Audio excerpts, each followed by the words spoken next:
Pranam, Jai Jinendra. We'll start with the prayers and then I'll explain what we're going to talk about today. Namo Orientanam, Namo Sittanam, Namo Ayariyanam, Namo Utsayanam, Namo Loye Sabba Sahunam. Eso Panchanamukkaro Sabba Pavapanasano Mangalan Che Sabbe Simpadamam Havi Mangalam. Namo Orientanam, Namo Sittanam, Namo Ayariyanam, Namo Utsayanam, Namo Loye Sabba Sahunam. Eso Panchanamukkaro Sabba Pavapanasano Mangalan Che Sabbe Simpadamam Havi Mangalam. Namo Orientanam, Namo Sittanam, Namo Ayariyanam, Namo Utsayanam, Namo Loye Sabba Sahunam. Eso Panchanamukkaro Sabba Pavapanasano Mangalanancha Sabbe Simpadamam Havai Mangalam. Veera Sarasura Surendra Mahito Viramuda Sanskrita Virena Abhiyat Swakarmanichayo Viraya Nityam Nama Veeratirthamidam Pravtamatalam Veerashighoram Tapo Veerashri Druti Kirtikanti Nichaya Sri Veerabhadram Disa Kamathe Dharanendra Cha Sochitam Karma Kurute Kabustulya Manovrutti Parshanath Sriyestu Vaha Anguthe Amrutavase Laptitana Bandar Sri Guru Gautam Samariye Manavanchita Fadadatar. Welcome everybody. We finished our last topic last week. That was Pasak Dasa. It was about the 10 famous Shravaks in Bhagavan Mahavir's times, all those who had taken vows of Shravak Dharma. And there's some particular greatness about all these 10 Shravaks, and we learned about how they, after taking their vows, how they conducted themselves through the rest of their lives and the difficulties that they faced. And all these 10 Shravaks were so advanced in their practice that they have got rid of most of their karmas and currently are all in the highest devloks and will be born in the next life in Mahavidya Kshetra and go to moksha. That was about Shravak Dharma, and we also learned about the 11 Pratimas of Shravak. While we are discussing what the next long topic should be, and you have all given us good ideas.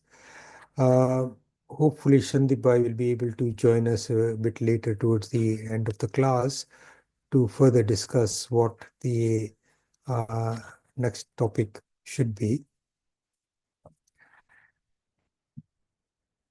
I just wanted to ask how many of you attend the Monday classes, the Uttradhyaya and Sutra classes of this group? Is there anybody who attends the Monday classes? So Dipti is one. Anybody else?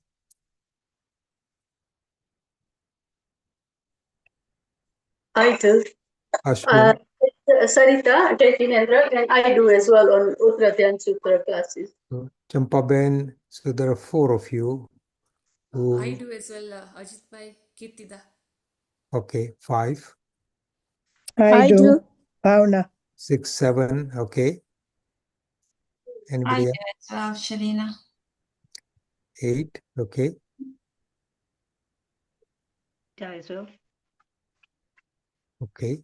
Great. And I think In the class. okay, Sheila 9, and Darshana and Meera, you both attend, don't you? So maybe a bit less than half the class have are attending the Monday classes. Sandeep also. So for those of you who attend the Monday classes, what we are going to talk about today may be a bit of a repetition because you may already know the narrative for this story. But I'm hoping that we can explore different aspects of this particular story. How many of you remember the story of Kapil? So in the Uttradhyaya and Sutra classes, I don't know whether we've already done that particular Adhyayan on Kapil Muni. Yes, we have. Yes, we have. Okay. And which chapter was that, Bijal? I'll just have a quick look, 1 second. Chapter 8. Chapter 8. Okay, great. So I want to try and see this story from a slightly different perspective. In the narrative that I'm referring to, and whoever mentioned Uptes Prasad last week has given me the opportunity to open up that book and select this particular story from that. So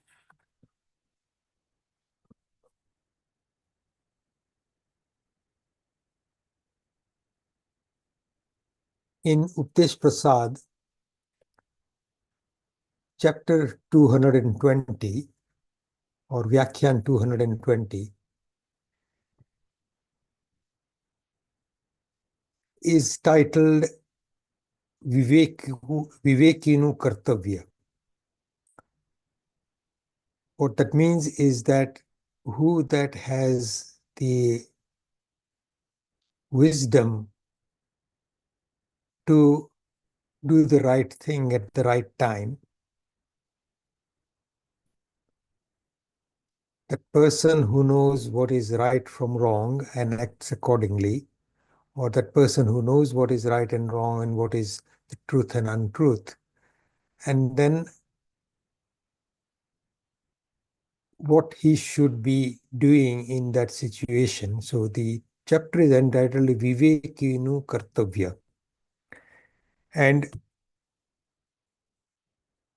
as an illustration of this particular virtue of Vivek, the author has selected the story of Kapil. In many ways, the story has a very modern setting, and it illustrates fairly difficult and complicated situations that are fairly common among a lot of young people. So let's get into that.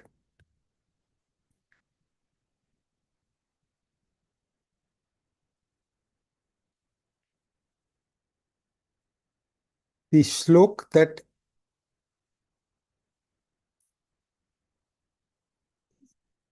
titles the particular chapter or Vyakhyan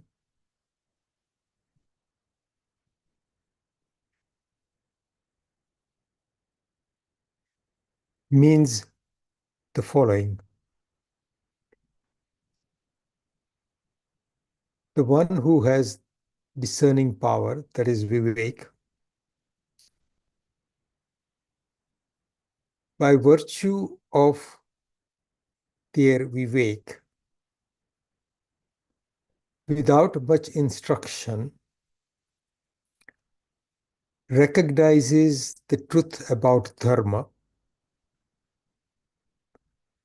and progress so far that they accept the truth about a situation without much instruction from anybody else previously, because they have got this inherent virtue, inherent quality of being able to discern what is right from wrong. In Gujarati, what it says is કોઈક વિવેકી પુરુષ સ્વભાવથી જ ધર્મનું તત્વ જાણીને કપિલ નામના ગુરુની જેમ તત્કાળ તેને ગ્રહણ કરે છે. So, like Kapil, who accepted the truth and immediately put it into practice, and as a result of which his salvation was accomplished, this story is talking about the height of Vivek, the height of good wisdom. The story starts thus. There is a king called Jitsatru in the city of Kausambi. We heard about the city of Kausambi yesterday as well.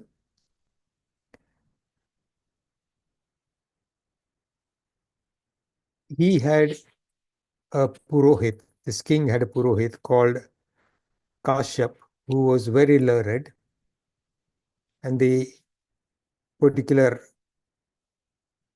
description of his learning is his Chaud Vidyano Pargami. So the 14 Vidyas were well known to him. He was an expert at them, and his name was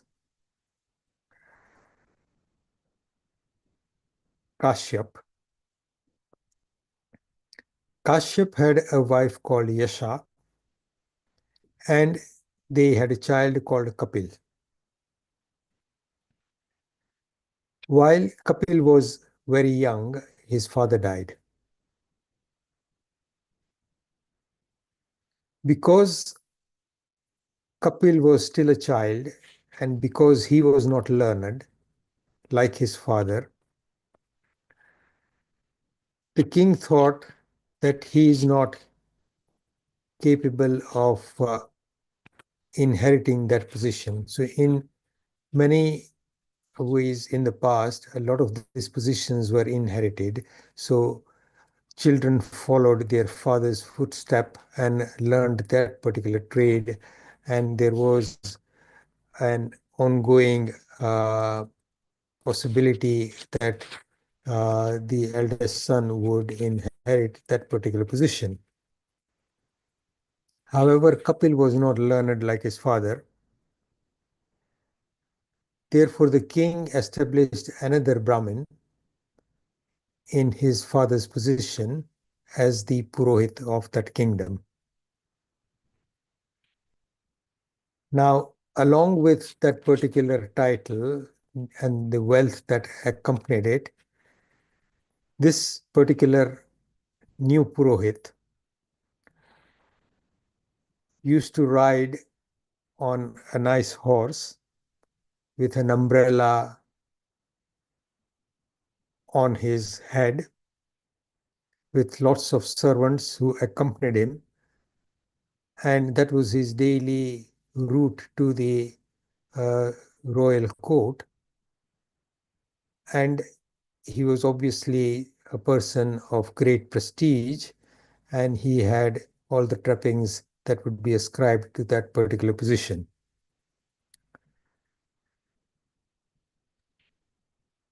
Kapil's mother,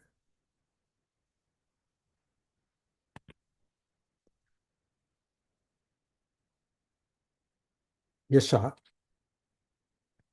saw this on a daily basis, and once she started crying.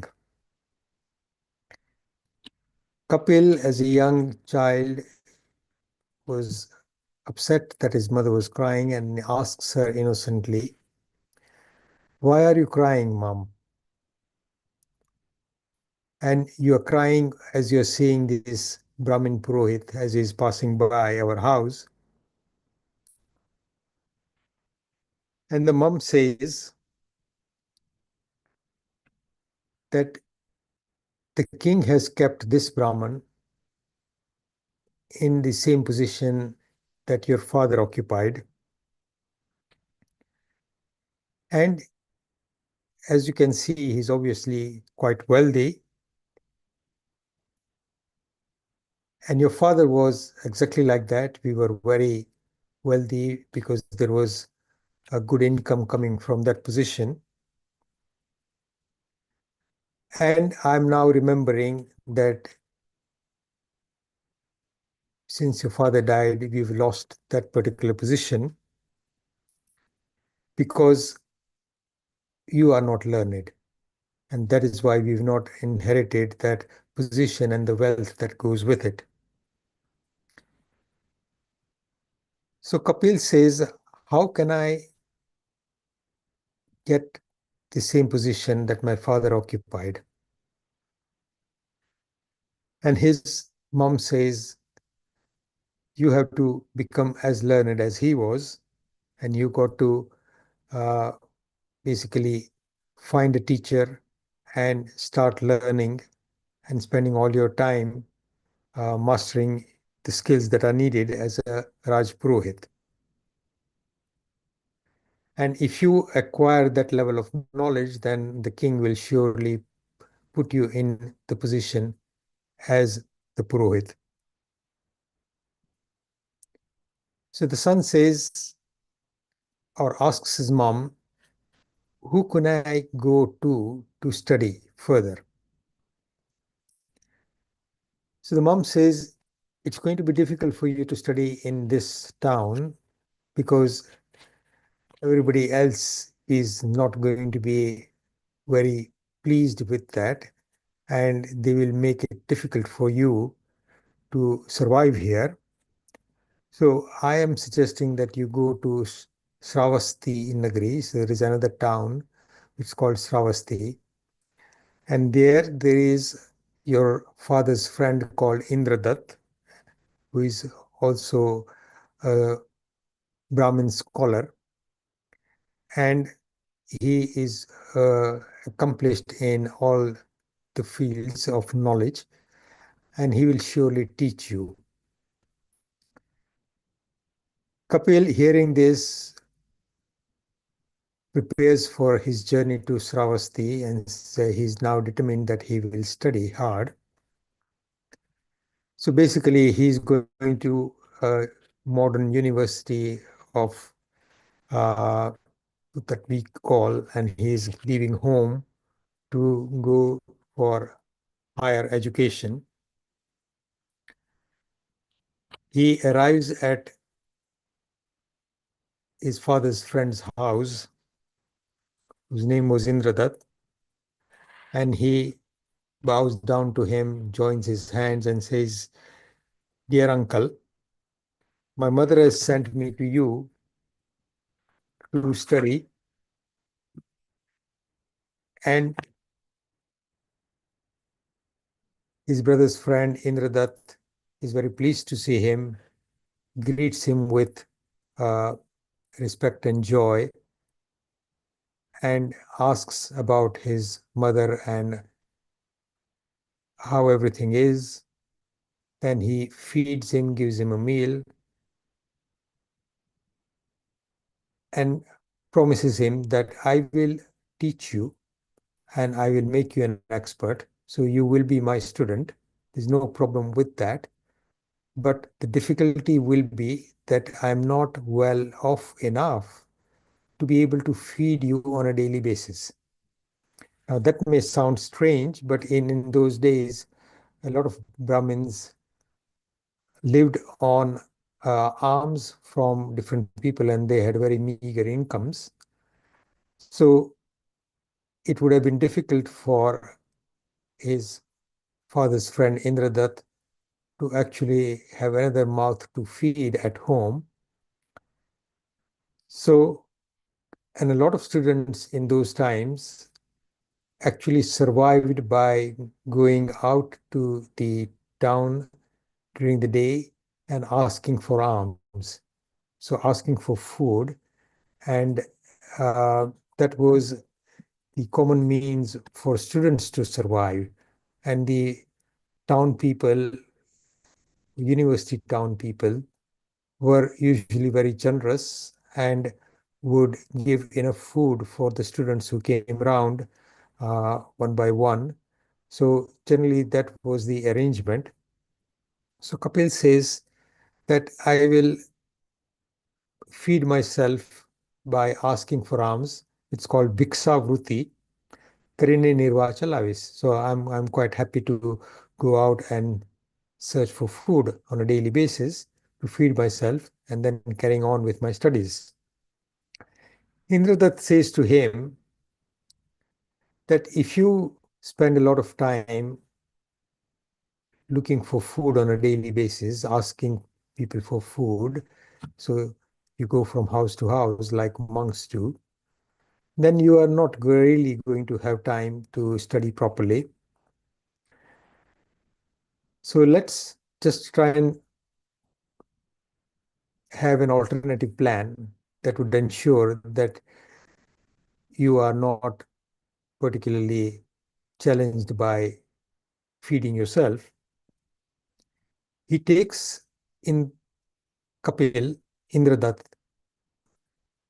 his uncle or his father's friend, takes Kapil with him to a merchant called Salibhadra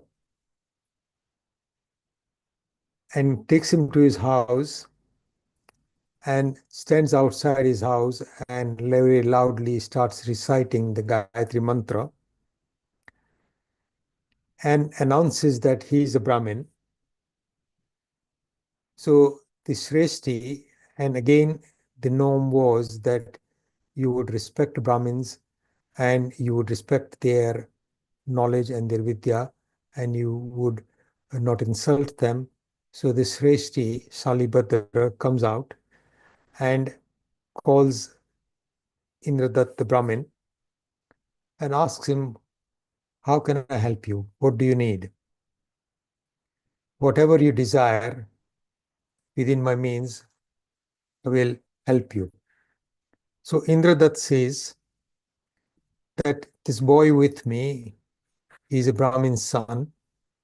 He is here to study, but I am not well off enough to be able to feed him on a daily basis. And I'm looking for a generous person to feed him on a daily basis. So I will teach him, but I need somebody to arrange for his meals. And I'm asking you to take the responsibility for feeding him on a daily basis. For this Shreshti, there was no difficulty, and he makes arrangements for Kapil to feed at his house. So Kapil starts learning from Indradat, and he goes for his meals to this Shreshti called Salibhadra on a daily basis. Whenever Kapil sat down to eat at Salibhadra's place, he was served by a servant there.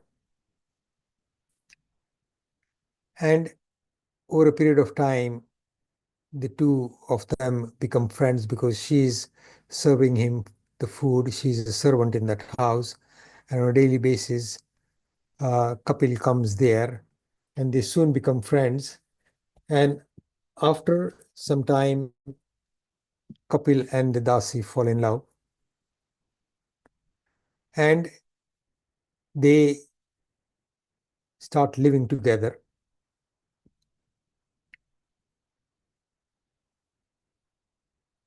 And as time goes by,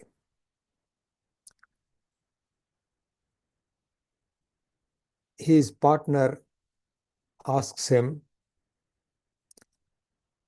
that I've accepted you as my partner or as my Swami or as my husband, but you are completely poor. You do not have any finance or any kind of source of income. So what should I do? And the words that I used here suggest that this kind of conversations may have happened quite easily. પરંતુ તમે ધનરહિત છો. મારા સ્વામી તરીકે તો તમે જ છો, પરંતુ તમે ધનરહિત છો. તેથી મારા નિર્વાહને માટે હું બીજા પુરુષને સેવું. So she's asking him that should I then officially marry somebody else? So Kapil is obviously attached to her and they have sort of wedded themselves to each other. And Kapil obviously says no. So there is a bit of a tension there. The Dasi is obviously worried, how is she going to survive? And since they are both living together, obviously the worry is, what if they have a child? Then how are they going to survive together? So the story goes on.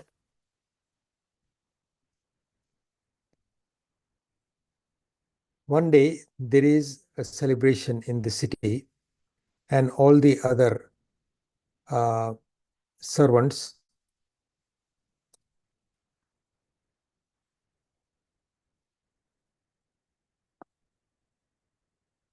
are celebrating and they've gone to buy garlands of flowers. But Kapil's partner does not have any money with her. And she becomes quite sad that she cannot partake in the celebration that is going on in the city. So she's sitting down sadly. Kapil asks her, why are you so sad today?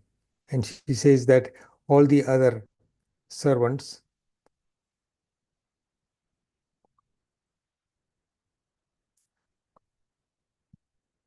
and they've gone to get the flowers because they've got the money, but I obviously do not have anything.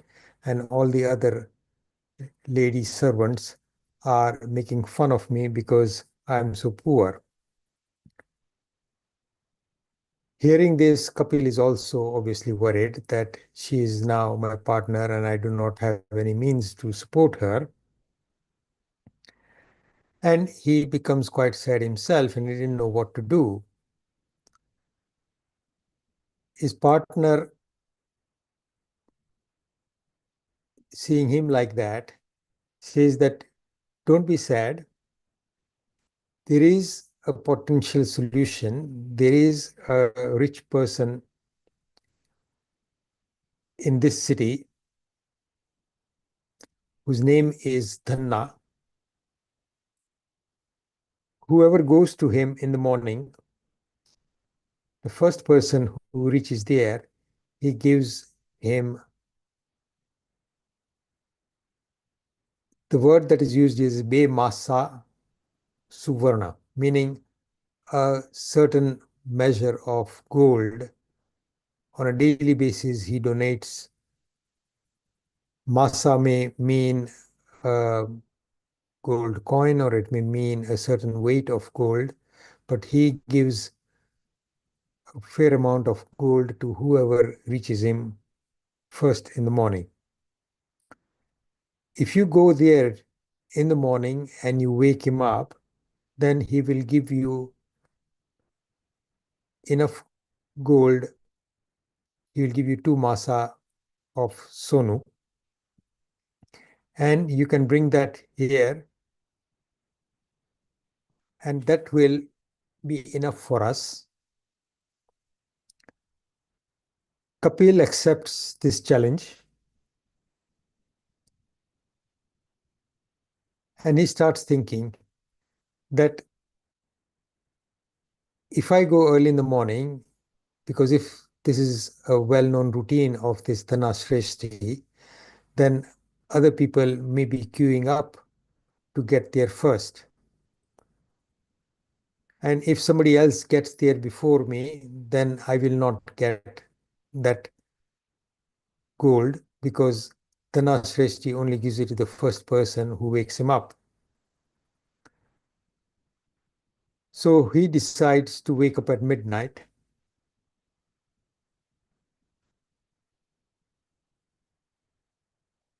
And he doesn't really know, because the moon's not shining at that time. He doesn't really know how early it is. And he starts walking towards this Dhanashreshti's house. And because he's an only person walking the streets at midnight, the policemen who patrol the cities at night at those times, the word that is used here is kotwal. Kotwal is the Gujarati word for policeman or soldier, minding the city. So seeing this person, Kapil, walking about at midnight, the police obviously think that this is likely to be a thief, and they arrest him, because in those times nobody just walks about at midnight. I mean, times are different now, but uh, Kapil is arrested, and in the morning, Kapil is taken to the king, Prasnajit. As soon as the king sees him, he obviously understands that this does not look like somebody who is a thief, and he recognizes that this is a Brahmin, and he asks him, "O Brahmin, who are you? And where do you live? And why have you come to this town?" And Kapil honestly tells him the story of why he was out there at midnight or in the middle of the night. The king feels sorry for Kapil, and in his kindness,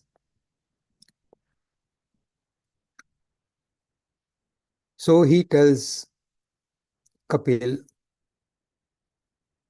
that you tell me what you need and what you want, and I will fulfill your wish. There is a slightly different version of this elsewhere, and I don't know exactly what the narrative is in uh, Uttarayan Sutra, but there is, my recollection is that there is a note that this was becoming urgent because Kapil's partner was now expecting a child, and Kapil is sent out to the king to seek alms, because they would not be able to support the child if they had no means of an income. So that was the preamble. That is a slightly different narrative from what is given here. So Kapil, as soon as the king gives him an open book and says, ask what you want, I will try and fulfill your wish. And Kapil immediately thinks that I should not rush this. And he tells the king, let me think about it and I'll come back and ask you what I really want. Kapil goes out of the palace, of the court, and goes into the forest and starts thinking that if I ask for just 2 gold coins or Be Masa Sonu, as I set out to get this morning, that is not going to last us very long. And I'm not even going to be able to buy any decent clothes with that. So why don't I just ask for 100 gold coins? So Mahor.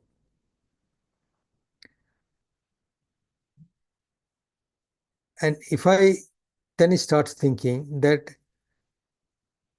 that will not really buy a lot. Ghar gharena, meaning I will not be able to buy a house and I will not be able to buy any amount of sort of security wealth. Gharena means jewelry. So why don't I ask for 1,000?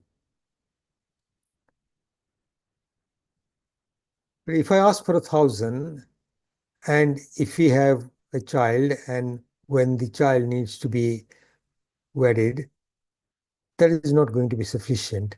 So he starts worrying about when they have a child and when he will uh, need to get him married, then 1,000 gold coins is not going to be enough. Why don't I ask for 100,000 gold coins? So if he thinks that if I get 100,000, that is 1 lakh gold coins, then I need to behave accordingly and I will not be able to donate much out of that. I will not get the respect from other people in the similar financial status. And I will not be able to entertain friends who I would then have because of my status. And I will not be able to help other poor people with even 100,000 or 1 lakh gold coins. Why don't I ask for 1 crore gold coins? Why don't I then ask for 100 crores, 1,000 crores? And he carries on thinking, his desires continue to go up and up. And in his mind, Kapil is building castles in the air. And as his mind is galloping away with more and more desires, suddenly, because of his good fortune and because of his inherent goodness and his inherent wisdom and good karmas coming to fruition just then, he begins to think,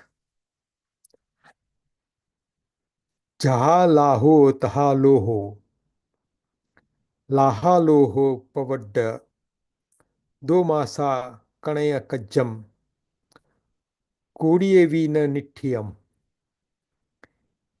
What that means is, jem jem labh થાય છે, tem tem લોભ થાય છે. As I get more and more, my greed continues to increase. The more I get, the more greedy I become, because I had set out to just look for 2 masas of gold, but now I'm up to more than crore sonamores of gold coins, and I'm still not satisfied. And he begins to think that this whole ocean of greed is very difficult to actually survive in or to manage. Nobody is able to fill up the ocean of desires, and no matter how much you put into it, it's not enough. I had come here to seek just some knowledge to become a student and learn the skills that my father had to become accomplished. And we see these kinds of stories unfolding in this day and age all the time. હું વિદ્યા માટે અહીંયા આવ્યો હતો. I left my home and set out to a different city or country. I'm living with somebody else. Indradat, my uncle, is kindly teaching me. Seth Salibhadra is feeding me. But in my desires, in my wish to have companionship, and because of my youth, I've fallen in love with this servant, and I am now wedded to her. I'm now her partner. And therefore, all desires are something that are really fruitless, and all desires do not really serve the soul. માટે વિષયોનો જ ધિકાર છે. And because of all these desires, I've got into so much trouble as I am in now. And he starts thinking that the real solution is to get rid of my desires. So his thinking now suddenly changes. He started on climbing a huge mountain or trying to fill up an ocean of greed. And as he starts thinking about this, he remembers his past life. He gains what is called Jati Smaran Gnan. And as a result of that, he remembers his spiritual development in the past lives and becomes completely aware of the knowledge that he had gained in the previous lives. And his spiritual development that suddenly takes a massive upturn. તેથી તે સ્વયં બુદ્ધ થયો. And he knows what the achar or what the normal behavior of monks are. So with his own hands, he takes hold of the hair on his head and pulls it all out to accept the dress code of a muni. પોતાના હાથે એટલે મસ્તક પરના cache પોતાના હાથે ઉખેડીને દેવતાએ આપેલા રજોહરણ. So just at that time, devs come along and give him a rajoharan, meaning the charodo that monks use, that is called a rajoharan. મુખ વસ્ત્રિકા વગેરે મુનિવેશને તેણે ગ્રહણ કર્યો. પછી કપિલ મુનિ પ્રશ્નજીત રાજાની પાસે ગયો. So now, from somebody who has gone out to think of how much wealth he should be asking the king for, because he's already committed himself to living a worldly life, he suddenly has this massive transformation where he's getting rid of all his desires, remembering his past lives, becoming a monk, abandoning his current state. So the speed with which somebody who has actually become so aware and has taken a turn for a a massive spiritual transformation is obviously amazing, but this is what Kapil actually accomplished. He goes to the king, and the king asks him, "What have you done?" Because he sees that the person who left the royal court has come back in a completely different dress, in a completely different uh, manner. He looks different. What have you done? So Kapil then recites to him the same verse that we heard earlier. Jaha laho taha loho, laha loho papatta, do masa kanaya kajjam, kodiye vina nithyam. So he recites that verse to him, and he explains to the king how he had come to that conclusion.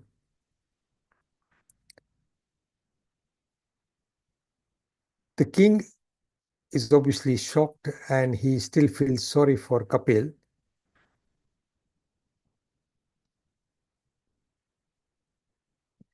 He says, "I'm ordering you that you experience the pleasures of sansari life, go back and enjoy your life as a householder in sansar, and I will make it possible. And please abandon this difficult vow or this difficult path that you have just chosen." The king says, "I'm actually ordering you." Kapil says that I have taken this vow and I will not abandon this, even if it costs me my life. Now I am a Nirgranth Muni. Therefore, hey king, O king, I am giving you dharma labh. I am blessing you that you also forge the path of spiritual upliftment. And after saying this to the king, Kapil Muni leaves the palace without any desires, without any pride, says Mamta Rahit, Ahankar Rahit, and without any desires. And he starts roaming about in the uh, land. And after 6 months of performing and living like a monk in a very steadfast way, he actually develops Keval. So Kapil, from a poor Brahmin's son who has lost his father, sets out to learn the trade of his father so that the poverty that his mother is uh, worried about could be lifted, ends up as a monk, and achieves Keval within 6 months. So he has accomplished his spiritual development in a very short time.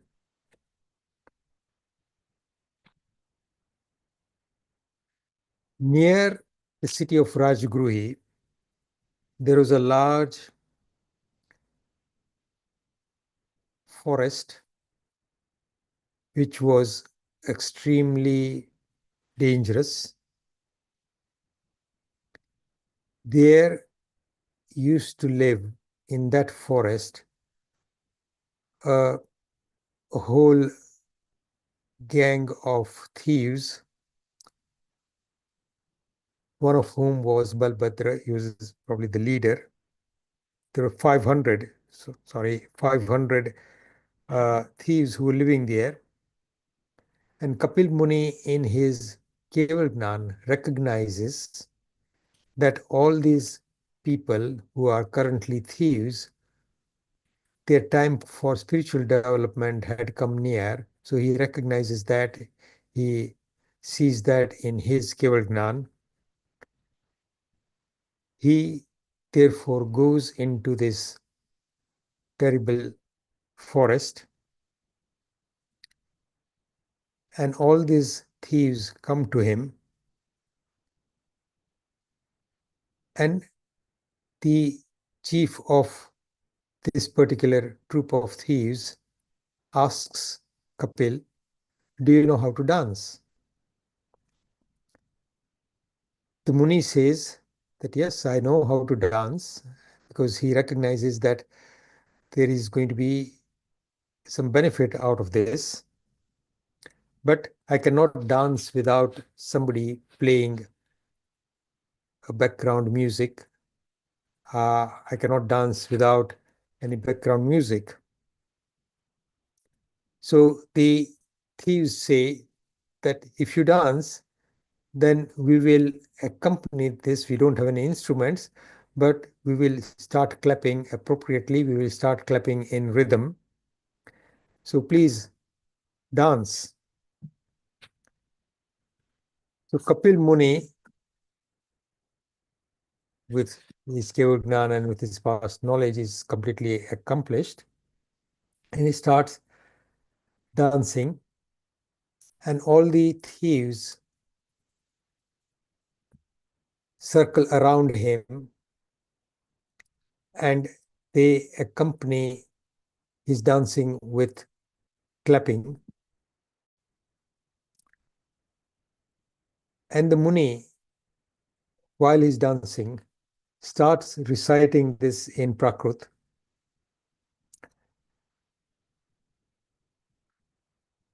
Adhuve asasanyami sansarami dukha paraye kim nama hujjakamam jonai dukhaim nagachya. Adhru, asaswat અને દુઃખથી પૂર્ણ એવા સંસારમાં, that which is not constant, that which is not permanent, and that which is completely painful, which is always painful, that kind of sansar, that is life. So Panchsutra says that sansar is dukhmay, dukhfalak, and dukhanubandak.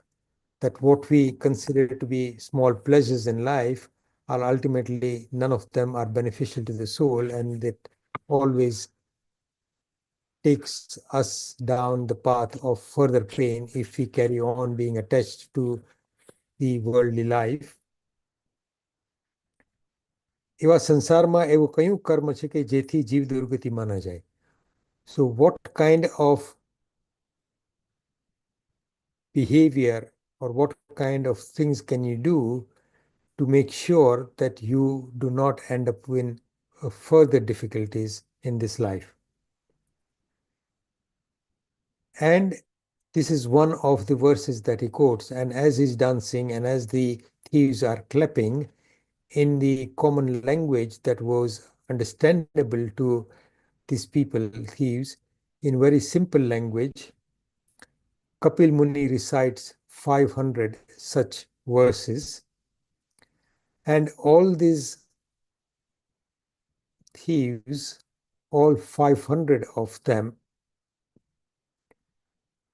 become enlightened, and they accept Diksha from Kapil Muni. And the Devs, seeing this miraculous event happening down here, come down and give all these 500 thieves the appropriate garments for a Muni, and they are given the garments and the Rajoharan by the Devs who are witnessing this event. And all the 500 thieves become great monks, and they go about with the guru, that is Kapil Muni, and a decent order of great munis is formed, and many years in this state, Kapil Muni life ends and he goes to moksha. આ પ્રમાણે કપિલ મુનિ સમ્યક ભાવ વડે કેવળ જ્ઞાન પામ્યા અને બળદ ભદ્ર આદિ ચોરોને પ્રતિબોધ પ્રમાણે સિદ્ધિપદને પ્રાપ્ત થયા. So this is one particular incident from the life of Kapil Muni. Those of you who have already heard this narrative have had the opportunity to revise this. Let me end here. Hopefully, for those of you who had not heard this story, this was useful. Any questions? You can switch on your videos now, if you like.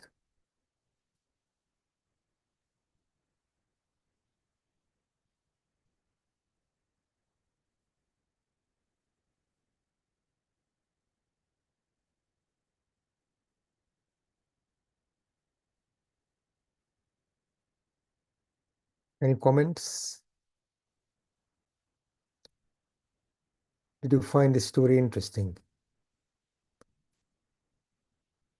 Now, I read a very modern story here. A boy goes to university, falls in love, loses his path, is trying to survive in a very poor household, and he started worrying about how he's going to make a living when he's got so many responsibilities. What does he do? And this was the only opportunity that he had, and he transforms his life completely in this. I mean, the times are very different, but I can't imagine that this can never happen in this day and age either, in terms of somebody having such a massive transformation, not necessarily going to that extent, but maybe getting wise enough. And I don't know if any of you were listening to the stories that came about when the Kumbh Mela was on. And there were stories about how the different people had left their households and become sadhus. And there were stories about many of them. There's some interesting stories of similar transformations there. Sorry, Hasubhai, did you have a question?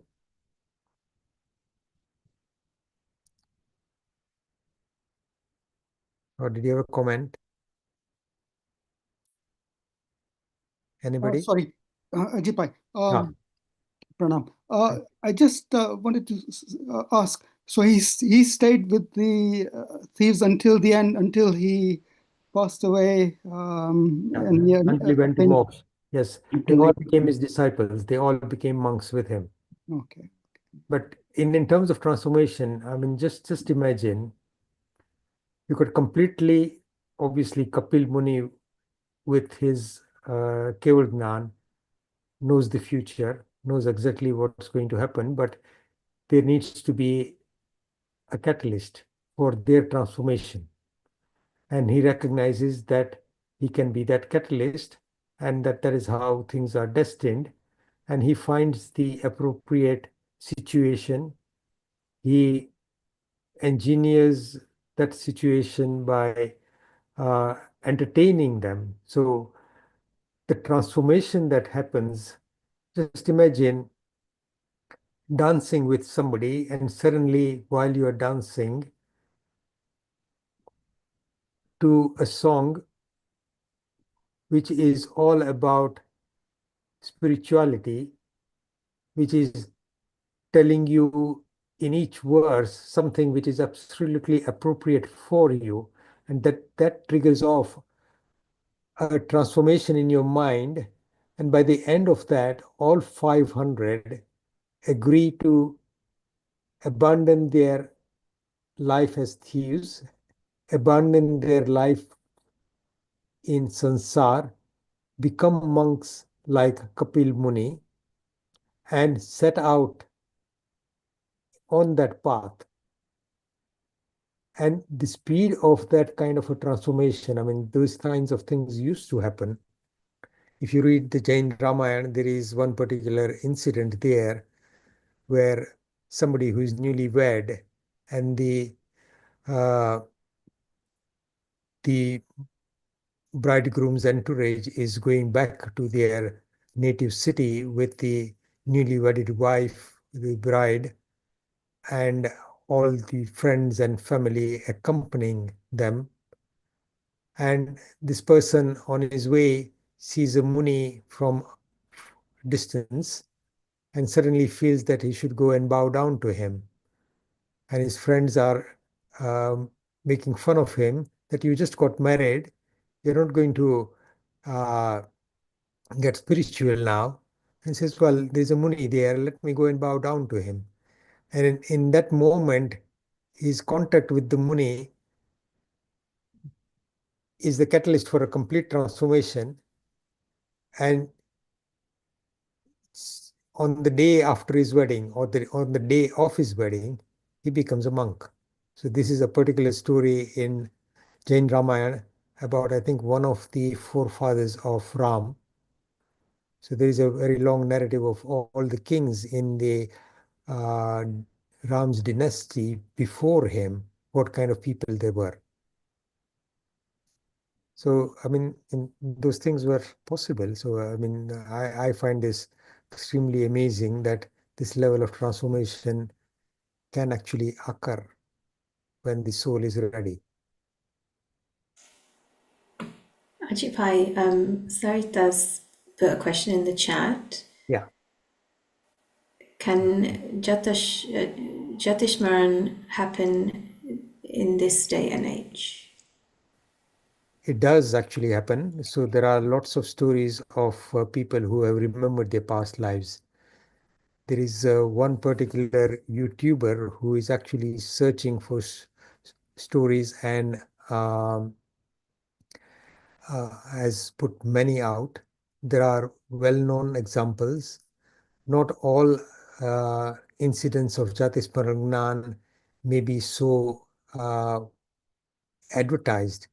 Not everybody may be sharing that with the whole world, but there are some very well documented cases.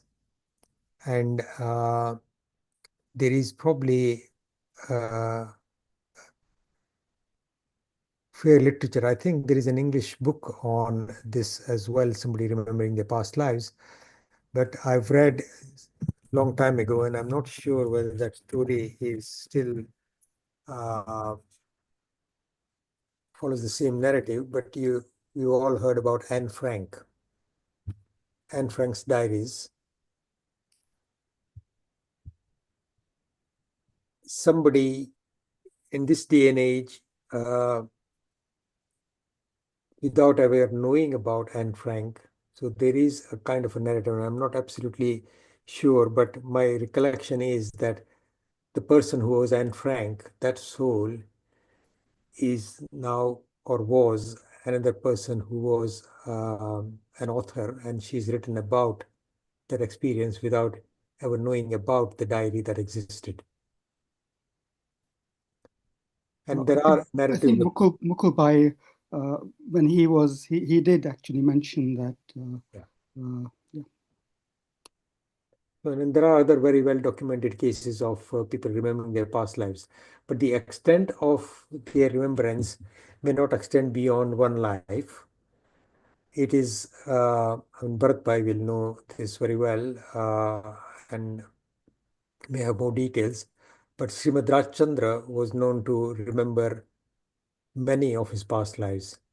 I understand. Bharat Bhai, do you know how many? I believe it. They say he remembered 900 of his lives. That's I think that's maximum you can remember. Yeah. So knowing where you've been, and in yesterday's story of in Uttradhyan Sutra, the Adhyayan on Nirgranthya, the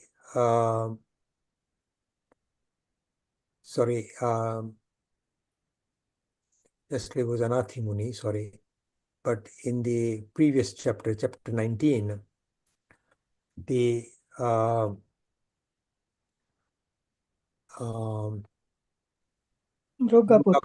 Rugaputra was remembered in past lives, and in his narrative to convince his parents that he should be taking Diksha, he recites his experience in Narak. So he remembered his life in Narak and says, I have suffered so much before. This suffering that you are concerned about is no suffering at all. It's a suffering that you imagine that a monk may feel. That is no suffering compared to what I've already experienced in Narak. So that narrative also, Mugaputra talks about what I'm sure all of us have suffered in Narak, and all of us have probably experienced the pleasures of Devlok as well, but we don't remember any of that. Therefore, we are not enlightened yet.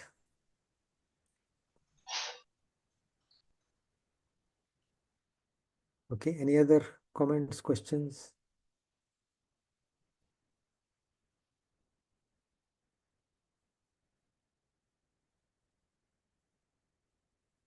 Okay, any other thoughts about the next series of class? So we discussed some ideas, and Sandeep is looking at the last week's chat where we had included all the ideas.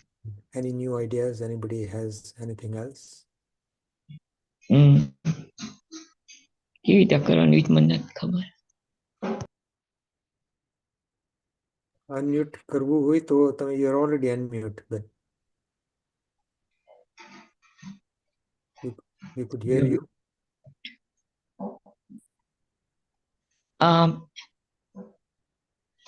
Ajitbhai તમે મને બહુ time નથી રહેતો, પણ જ્યારે હું સાંભળું છું ત્યારે તમે જે બધી વાત કરો છો એમાં એટલો બધો આનંદ આવે છે, પણ જેવી રીતે આ ચેન્જીસ આવવા જોઈએ ને એ ચેન્જીસ નથી આવતા. કે એને ઇમ્પ્લિમેન્ટ કરવાનું થોડીક પણ કોશિશ કરતા કરીએ તો રિયલી તમે જે બધું કરો છો ને it's very worthwhile. Thank you. આપણા બધાની એવી હાલત છે બેન. આપણે અને એટલા માટે જ વારે ઘડીએ સ્વાધ્યાય અને સાંભળવાનું રાખ્યું છે આપણા માટે કે રોજની આ ક્રિયા છે. આપણે તો અઠવાડિયામાં 1-2 વાર 3 વાર કરીએ, પણ જેટલું આત્માને યાદ કરાવતા જઈએ એમ આસ્તે આસ્તે એમાં ફેરફાર થતો જશે. એટલે જે કરો છો એ મૂકી નહીં દેવાનું. જેટલું ટ્રાન્સફોર્મેશન એનો ટાઈમ થશે ત્યારે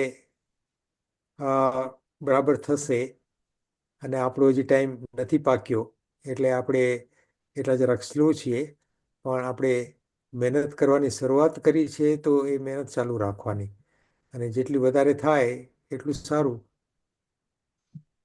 That's good. But don't get disheartened. We are all in the same boat, or many of us are. I know there are some in our groups who are much more advanced, but we are all in the same boat. Many. મને છે ને એક suggestion મૂકવું હતું. I don't know whether that would be feasible. આપણે જે વાત કરતા હતા લાસ્ટ ટાઈમ કે ન્યુ કન્સ્ટેશન્સ, તો જે સૂત્રના જે પેલા આપણે કહીએ કે પેલા સૂત્ર પાકવા કરો પછી અર્થ કરો ને બધું, પણ એ પેલા મને એમ થાય છે કે પેલા તો છે ને કે તમે બધાને બરાબર ખ્યાલ આવવો જોઈએ કે આપણે ચૈત્ય વંદન કેમ કરીએ છીએ, અને પછીથી એક પછી એક સૂત્રના આપણે કેમ કરીએ, અને બીજું આપણે પૂજા કરીએ છીએ 9 અંગની, હમ. તો એનું આપણને ભલે આપણે કદાચ પૂજા કરીએ ત્યારે આપણે બોલીએ છીએ સ્તુતિ હોય કે ગમે તે કંઈ આપણને જે, પણ એના પર આપણે કેમ પૂજા કરીએ છીએ એ બે મેઇન છે ને કે એ ઘણાને ખબર નથી હોતી. અને જે ઘણી વાર છે ને એવી રીતે શીખવાડવામાં આવે છે કે બસ તમારે આમ કરવાના છે એટલે ચાંદલા કરો, પણ પછી તમારે એના પર જો તમે થોડુંક વિચારણા કરો એટલે કે તમે છે ને બહુ જ સરસ રીતના તમે સમજાવી શકો છો, અથવા તો બીજા પણ કોઈ હશે લિસનર્સ કે જે સમજાવી શકે, તો I think that would be very useful. એટલે પૂજા, દર્શન, પ્રતિક્રમણ એની લાસ્ટ વીકે ઘણાએ વાત કરી અને પેલા એ કહ્યું છે. એટલે સંદીપભાઈ સાથે આ ચર્ચા ચાલે છે. હવે એક્ઝેક્ટલી શું નક્કી થાય છે ને કઈ રીતે પોસિબલ છે એ જરા વિચાર કરવો પડશે. પણ ગઈકાલે એમ વાત કરતા ત્યારે એવું વિચાર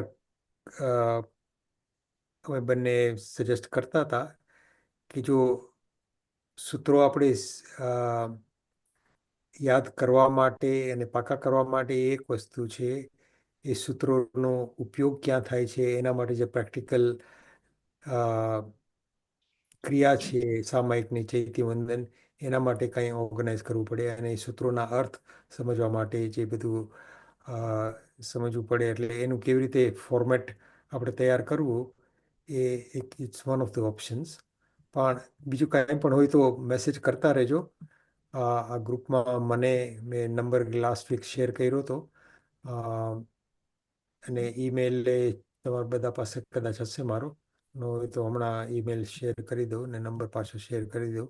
કાંઈ હોય તો, ને સંદીપભાઈનું તો તમારા બધા પાસે હશે,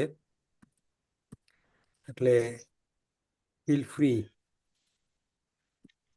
ઓકે, થેન્ક યુ.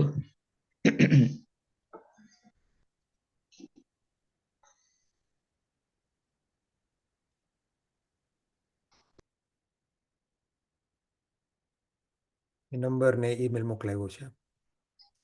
ચાલો, બીજું કાંઈ હતું? કોઈને એની કોમેન્ટ્સ, એનીથિંગ એલ્સ? અજીતભાઈ, જય જીતેન્દ્ર. આપણે 10 શ્રાવક્સની સ્ટોરી કરી, આપણે એકેય શ્રાવિકાસની સ્ટોરીઝ છે કે છે ઘણી. સુલસા શ્રાવિકાની સ્ટોરી છે. મયુર ભગવાનના વખતમાં જે ઘણી મહાશ્રાવિકાઓ હતા એમની જુદી જુદી સ્ટોરીઝ છે. આપણે જ્યારે ભરેસર સજાઈ કરતા હતા ત્યારે એમાં આપણે આખું પૂરું નહોતું કર્યું, પણ 16 સતીઓની પણ એમાં કથા છે અને એની ઘણી બધી સરસ વાતો છે. પણ તમે અટેન્ડ કર્યું હતું આપણે ભરેસર સજાઈમાં? આપણે ત્યારે પૂરું નહોતું કર્યું, abandoned it halfway, પણ એમાં આપણે ખ્યાલ નથી આપણે 16 સતીઓના ચેપ્ટર ઉપર આવ્યા હતા કે નહીં.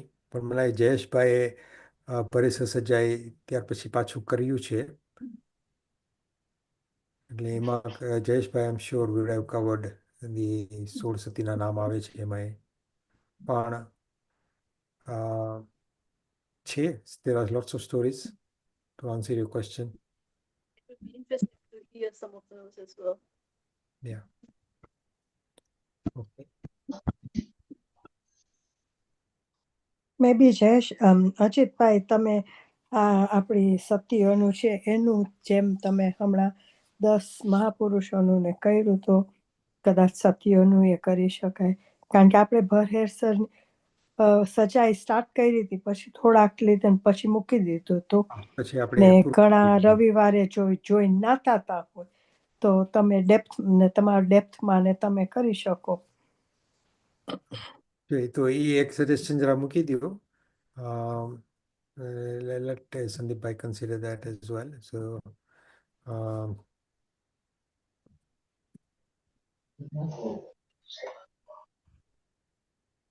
અને જયેશ, અજીતભાઈ, આપણે જાતિ સ્મરણનું કહીએ છીએ, તો હમણાં જે આપણા આચાર્યો છે કે એનાથી વધારે ઓલા જ્ઞાની હોય એ લોકોને જાતિ સ્મરણ થયું હોય કે ના થયું હોય? પોસિબલ છે, પણ બધાને થાય એવું કોઈ નિયમ નથી. અને જાતિ સ્મરણ જ્ઞાન એ સાધના ઉપર નિર્ભર નથી. ઘણી વાર એવું સર્કમસ્ટન્સીસ આવે અને પૂર્વભાવનું અને ઘણા પૂર્વભાવનું જ્ઞાન થઈ જાય. ને ઘણા જે એક્ઝામ્પલ્સ છે એ નાના બાળકોને પણ થાય છે. એને ઓચિંતાનું એવું યાદ આવે કે આ મારું ઘર નથી, હું અહીંયા રહેતો હતો. અને એ રીતે પોતાનો પૂર્વભાવ યાદ આવે અને એ રીતે પછી એસ્ટેબ્લિશ કરે છે કે હા ભાઈ ખરેખર તું કે છે એ સાચું છે. અને ત્યાં જઈને એ લોકો તપાસ કરે. એટલે જાતિ સ્મરણ જ્ઞાન વેરીઝ, ઇટ્સ નોટ નેસેસરીલી અને પૂર્વભાવનું જ્ઞાન થાય. પણ આમાં જે જૈન સાહિત્યમાં જે જાતિ સ્મરણ જ્ઞાનની ઘણી વાર વાત આવે છે એ આત્માની ઉન્નતિની દ્રષ્ટિથી, એટલે કે પોતાની પૂર્વની જે સાધના હોય એ યાદ આવે અને એને કારણે જૂની જે એણે આરાધના કરી હોય અને એનું જે આખો આચાર હોય એનું જ્ઞાન થઈ જાય. અને જેમ આમ કપિલ મુનિની જેમ સ્વયંભૂત થઈ જાય, પોતાની મેળે જ આ શું આચાર છે, શું નિયમો છે એ બધું જાણતા પોતાના પૂર્વભાવના જ્ઞાનથી એણે એ માર્ગ સ્વીકારી લીધો. એટલે એ જાતનું ડેવલપમેન્ટ થાય એવી જાતની સ્ટોરીઝ આપણે જૈન લિટરેચરમાં ઘણી બધી મળશે. પણ જે બીજી કોમન જાતિ સ્મરણ જ્ઞાનની જે સ્ટોરીઝ છે that may not be about anything else. And there are stories about the suffering that people have had in their previous lives and what they remember about those. And the focus may just be the association with their family members and who they were and how close they were and what was happening, sometimes how they died, what the difficulties were. So all those kinds of things. So the extent and whether a Jati Smarana Gnan is transformative or not depends on that individual circumstances. Thank you.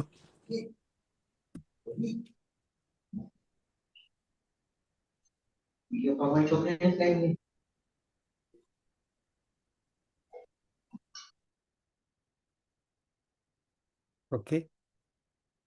Anything else?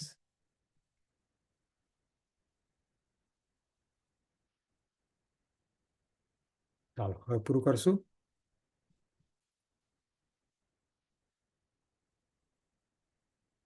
વિનાજ્ઞા વિરુદ્ધ કાંઈ પણ બોલ્યો હો તે સમય મને કાયા કરી તસ્મિચ્છામિ દુક્કડમ. If I've said anything against the teachings of our Tirthankar Paramatma, Guru Bhagwan's Dharma, I ask for forgiveness. Sarva Mangala Mangalyam Sarva Kalyan Karanam Pradhanam Sarva Dharmanam Janam Jeti Sasanam. Keep well. Sandeep Pranam, Ajitbhai, thank you. thank you, Bharat Bhai. Yeah. Thank you Ajitbhai. Thank you, Ajitbhai. Sarvana Jai Jinendra. Jayendra. જય Jinendra.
Thank you, Meera, Darshana, Kavit. I'll switch off now.